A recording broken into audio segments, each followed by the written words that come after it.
नमस्कार, DNP India में आपका स्वागत। मैं हूं आपके साथ राहुल चौधरी। तो हमारे साथ हैं छपरौली से पूर्व विधायक डॉक्टर अजय तोमर जी।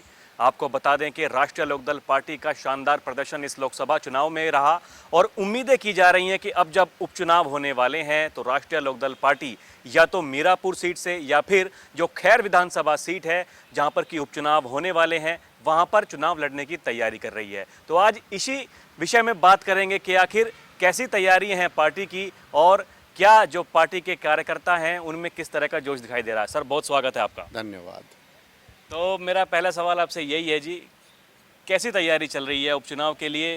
क्या लग रहा है, कौन सी सीटें आपको मिलने वाली हैं? ये तो हम एनडीए का हिस्सा हैं, राष्ट्रीय लोकदल इस गठबंधन का हिस्सा है और गठबंधन स्तर पर तय होना है किस तरह चुनाव होगा। उपचुनाव में कौन दल किस पार्टी का हिस्से में कौन सी सीट आएगी, वो एक राष्ट्रीय स्तर पर, क्योंकि जो राष्ट्रीय स्तर पर मोदी जी और योगी जी की योजनाएं हैं उनको साकार करना है, तो वो कहाँ कौन ज़्यादा सार्थक होगा उसके अनुसार जो राष्ट्रीय स्तर पर फैसला होगा उसके अनुसार राष्ट्रीय लोकदल कार्य करने का काम करेगा। देखिए, पश्चिमी यूपी में आप ही के पास की अगर मैं बात करूं तो मुजफ्फरनगर में संजीव बालियान और जो संगीत सोम है बीजेपी के नेता, दोनों की जो अनबन है आपस में सबके सामने आ चुकी है। वो उनके खिलाफ चिट्ठी लिख रहे हैं, वो उनके खिलाफ चिट्ठी लिख रहे हैं। संगीत सोम जी ने तो ये भी कहा कि देखिए, राष्ट्रीय लोकदल के साथ में गठबंधन था हमारा, इसलिए जो है बालियान जी चुनाव हार गए। आपको क्या लगता है उनकी बातों में मतलब कितनी आपको सच्चाई नज़र आती है?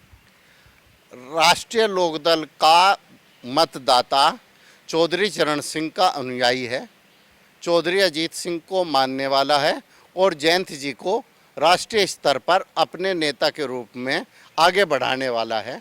राष्ट्रीय लोकदल का मतदाता जहां कहीं भी पूरे प्रदेश में था या देश में जहां कहीं भी उस सोच का, चौधरी चरण सिंह की सोच का मतदाता था, उसने एनडीए गठबंधन के उम्मीदवारों को मतदान करने का काम किया है। और कहीं भी इस तरह की सोच राष्ट्रीय लोकदल के मतदाता की, चौधरी जयंत जी के अनुयायियों की नहीं है कि हम किसी का पक्ष या विपक्ष लें। हम एनडीए के साथ थे, एनडीए के साथ रहेंगे। अभी जो खबरें चल रही हैं, ऐसी सियासी गलियारों में चर्चाएं हैं कि संजीव बालियान जी जो है चुनाव लड़ना चाहते हैं मीरापुर से। तो क्या कुछ ऐसी खबरें पार्टी के भीतर भी चल रही हैं या फिर ये खाली सियासी गलियारों की ही चर्चाएं हैं? अब ये तो क्योंकि मेरी जानकारी में इस विषय में नहीं है, क्या होना है हर व्यक्ति की इच्छा होती है, राजनीति जो करता है उसकी इच्छा होती है वो चुनाव लड़े, और चुनाव लड़ना की इच्छा रखना कोई बुरा भी नहीं है। लेकिन मैं पहले जो कहा था वही अब कहना चाहता हूँ कि ये एक प्रदेश और राष्ट्रीय स्तर पर तय होना है कि उपचुनाव में कौन सा दल किस सीट पर चुनाव लड़ेगा।